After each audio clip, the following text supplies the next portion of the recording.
The subject of this video is going to rub some people the wrong way, but real talk is real talk. Seeking validation from groups that you claim won't accept you is for losers. The thing is, few people will actually admit that they seek validation and will do plenty of mental gymnastics to try to rationalize with the fact that they are doing just that. I see this seeking of validation especially coming from minority groups, black folks, LGBT, etc.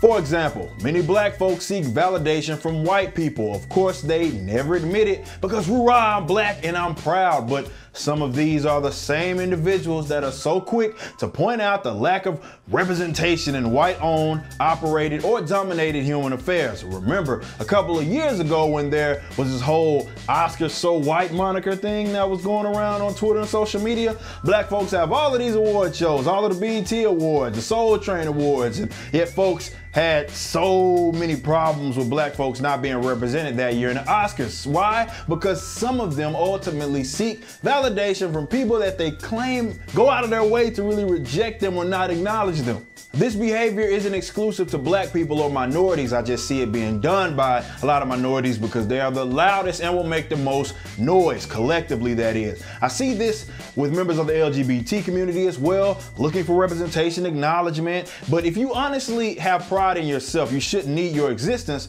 to be validated by those that you think want no part of you. Why in the hell would you beg to be represented by institutions that you claim are actively going out of their way to not represent you, or they just flat out dislike you? Obviously, this especially hits close to home with me when I see these black folks seeking validation and claiming said lack of representation is oppression in itself. Black folks currently have literal billions of dollars worth of buying power in cultural representations alone. They can and have already formed media platforms and so forth. Why in the hell are some of them begging to be accepted by white folks? This is basically saying that you confirm that you are a lesser being needing a pat on the head by others. This is why you never see me foaming at the mouth or being bothered or crying constantly about racism. If someone does not like me because I'm black, so what? As long as you aren't using aggression on me. I'm not going to lose any sleep, and I'm certainly not going to be begging you to accept me or validate my existence because you don't like me. That's your problem, not mine.